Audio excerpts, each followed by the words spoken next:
Invasões napoleônicas, 1807 a 1811. A ocupação francesa de Portugal levou a monarquia liderada por Dom João VI a refugiar-se no Brasil em 1808. Isso gerou instabilidade em Portugal, uma vez que o centro do poder se deslocou para o outro lado do Atlântico. Corte no Brasil. Enquanto a família real estava no Brasil, Portugal foi governado por uma regência, causando insatisfação, especialmente entre as elites e o exército, que viam o país ser deixado em segundo plano. A Revolução Liberal Portuguesa, 1820 e 1834, foi um movimento político-social que transformou Portugal, pondo fim ao antigo regime e instalando o liberalismo no país. O processo teve como pano de fundo uma série de crises internas e influências externas, como a Revolução Francesa e guerras napoleônicas. Revolta no Porto, 24 de agosto de 1820. Inspirada pelos ideais liberais europeus e pela insatisfação com o domínio britânico via regência, oficiais militares e intelectuais liberais iniciaram um levante no Porto, exigindo a convocação de cortes, assembleias representativas e o retorno da família real ao país. A junta provisional do governo supremo do reino, formada pelos revolucionários no Porto, que rapidamente ganharam apoio em Lisboa, dando início à organização política do movimento. Cortes Constituintes, 1821. As cortes foram convocadas para redigir uma nova Constituição. Dom João VI retornou em Portugal em 1821, mas sob pressão aceitou reformas liberais. Constituição de 1822. Aprovada em 1822, foi a primeira Constituição portuguesa, baseada em princípios liberais, como a separação do poder executivo, legislativo e judiciário, a fim dos privilégios da nobreza e do clero, a introdução de direitos individuais para os cidadãos. Divisões internas. Nem todos apoiavam o liberalismo. O país estava dividido entre liberais, favoráveis à Constituição, e absolutistas, defensores do retorno ao antigo regime.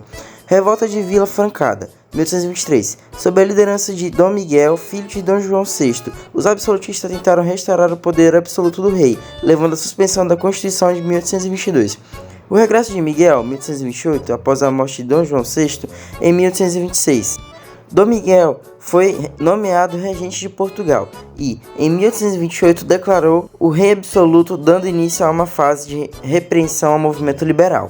Conflito entre liberais e miguelistas. Os liberais liderados por Dom Pedro IV, antigo imperador do Brasil e irmão de Dom Miguel, enfrentaram as forças absolutistas de Dom Miguel.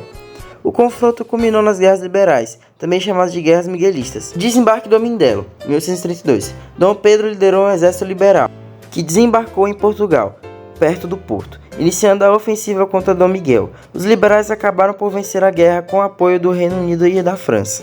A Revolução Liberal Portuguesa foi um período conturbado, mas crucial para a história de Portugal. Ela representou a luta entre o antigo regime absolutista e o novo modelo liberal, que buscava modernizar o país. Após a morte de uma década de conflitos, o liberalismo saiu vitorioso, resultando na implantação de um regime constitucional e na redefinição das relações entre a monarquia e o Estado e os cidadãos. A Revolução Espanhola foi um conjunto de levantes e transformações sociais que ocorreram durante a Guerra Civil Espanhola, de 1936 a 1939. Este conflito envolveu não apenas uma luta entre as forças republicanas e os nacionalistas liderados por Francisco Franco, mas também a implementação de mudanças revolucionárias em certas áreas controladas pelos republicanos, como a Catalunha e o Aragão. A Revolução teve como protagonistas organizações de esquerda, como anarquistas, socialistas e comunistas, além de movimentos sindicais. A Espanha, no início do século XX, era marcada por grandes desigualdades sociais, tensões políticas e uma economia predominantemente agrária. Nos anos que antecederam a Revolução, o país estava dividido entre facções de direita, como monarquistas e fascistas, e forças de esquerda, como republicanos, socialistas, anarquistas e comunistas.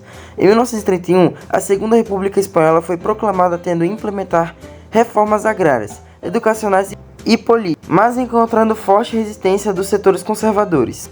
A seguir, temos os principais fatos sobre a Revolução Liberal Espanhola.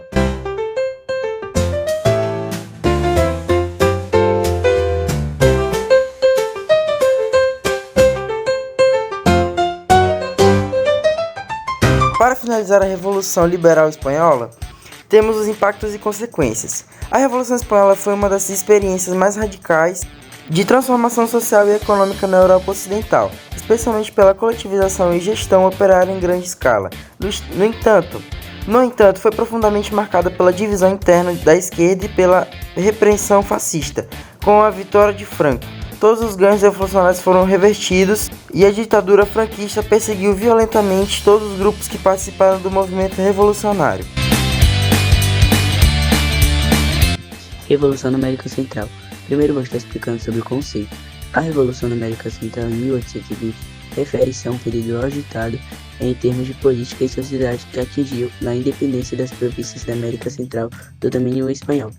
É importante ressaltar que a Espanha dominou a América Central por quase 3 séculos. Esse movimento foi parte de um contexto mais amplo de lutas por independência que ocorreram nas colônias espanholas na América Latina durante o início do século XIX. Agora eu vou estar falando um pouco sobre o contexto. No domínio espanhol, a América Central fazia parte do vice-reino da Nova Espanha, e as colônias estavam insatisfeitas com o controle e as políticas econômicas da coroa espanhola, ou seja, todos da América Central não gostavam nem um pouco sobre esse domínio que a Espanha tinha em cima deles. Influências externas, as ideias iluministas e os exemplos de independência como a Revolução Americana de 1776 e principalmente a Revolução Francesa de 1789 inspiraram esses movimentos locais. A história. Vou estar explicando agora um pouco sobre a história. Em 5 de novembro de 1811 foi quando ocorreu o primeiro movimento independentista após a Espanha ter sido ocupada por Napoleão em 1808. Porém, só se deu fim em todos esses movimentos em 1821, após Carlos Urrutia assumir o governo da Guatemala. Na sua gestão, os independistas ganharam terreno. Em 1820, o rei Fernando VII se viu forçado a restabelecer a Constituição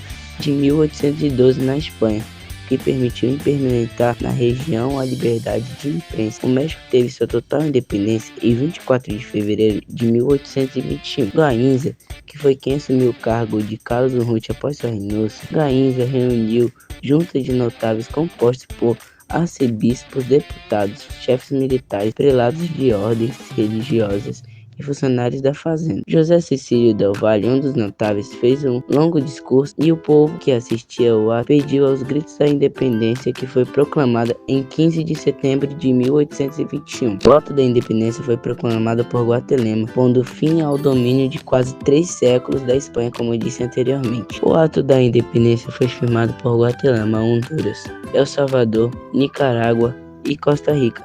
Até ali, esses países ainda formavam a capitania geral da Guatemala. Agora eu vou estar falando um pouco sobre as consequências. A independência levou à criação dos estados que hoje compõem a América Central como nações poderosas. Importância. Principal importância na Revolução da América Central em 1820 foi um marco importante no processo de descolonização da América Latina e teve um impacto duradouro nas estruturas políticas e sociais da região. As lutas por independência mudaram a identidade nacional de todos os países centro-americanos e influenciaram futuros movimentos políticos.